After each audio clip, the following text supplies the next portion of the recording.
Hello guys, welcome to my channel.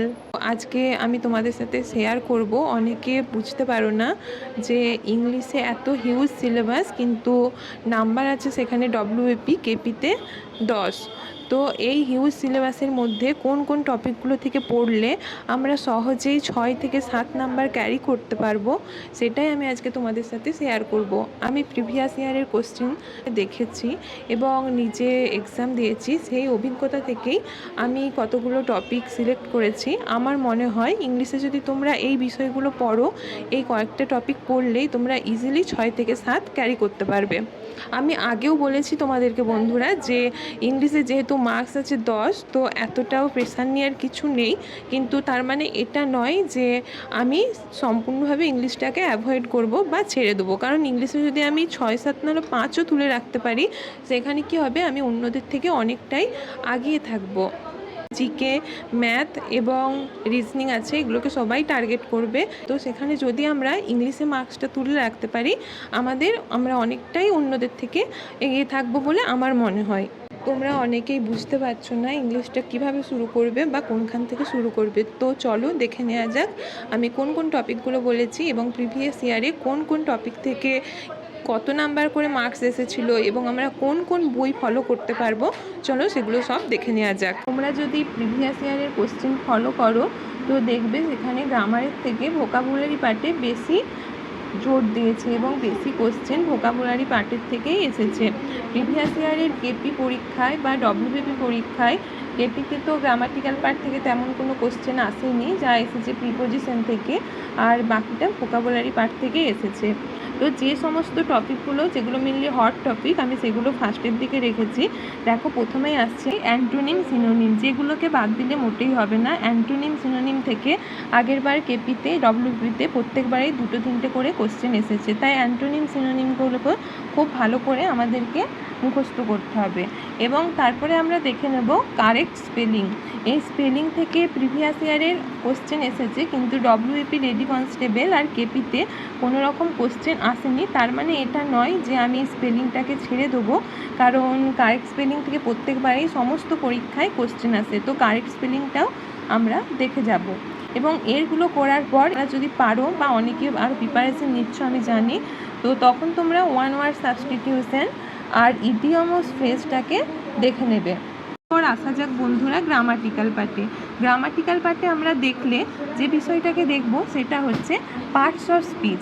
Parts of স্পিচটা বন্ধুরা খুব ভালো করে ডেপথলি পড়তে হবে, কারণ প্রিভিয়াস ইয়ারে যে সমস্ত কোশ্চেনগুলো এসেছে গ্রামাটিক্যাল, সেগুলো পার্টস অফ স্পিচ থেকে এসেছে। যেমন নাউন থেকে কোশ্চেন এসেছে, তোমরা আগের বার লেডি কনস্টেবলের কোশ্চেন দেখবে যে কালেকটিভ নাউন থেকে কোশ্চেন এসেছিলো। নাউন, প্রোনাউন খুব ভালো করে পড়বে এবং নাউনের মধ্যে যে যে পার্টগুলো আছে, নাউনের যে ভাগগুলো আছে, collective noun, proper noun, etc যেগুলো আছে সবগুলোই পড়বে। তাছাড়া noun, pronoun, verb, adverb, adjective, এই জিনিসগুলো দেখবে। কনজাংশন আর ইন্টারজেকশন থেকে তেমনভাবে কোনো কোশ্চেন আসে না। আর প্রিপোজিশন তো আছে, যেহেতু আমি আলাদা করে প্রিপোজিশন লিখেছি তাই আর বললাম না। আর্টিকেল প্রিপোজিশন বন্ধুরা খুব ভালো করে পড়বে। প্রিভিয়াস ইয়ারে আর্টিকেল থেকে 2-3টে কোশ্চেন এসেছে, আমরা দেখেছি। কিছু টপিক আমি বলেছি গ্রামাটিক্যালের ক্ষেত্রে ভয়েস আর ন্যারেশন। প্রিভিয়াস ইয়ারে বলতে যে 10 নাম্বারের যখন থেকে ইংলিশটা হয়েছে আমাদের, আগে যখন 25 মার্কস ছিল তখন এগুলোর থেকে কোশ্চেন আসতো, বাট যখন থেকে মার্কস 10 হয়েছে তো তখন ভয়েস ন্যারেশন থেকে কোনো রকম কোশ্চেন আগের দুটো এক্সামে আসেনি। তার মানে এটা নয় যে এবারে আসবে না। তোমাদের অত ডিপলি পড়ার দরকার নেই, কিন্তু ভয়েস ন্যারেশন সম্পর্কে ধারণা নিয়ে যাবে, বা মানে ইজি জিনিসগুলো সেগুলো দেখে যাবে। এগুলোর থেকেও কোশ্চেন আসতে পারে, কিন্তু তোমরা পার্টস অফ স্পিচ আর আর্টিকেল অ্যান্ড প্রিপোজিশন খুব ভালোভাবে সমস্ত দিকটা ভালোভাবে পড়ে যাবে।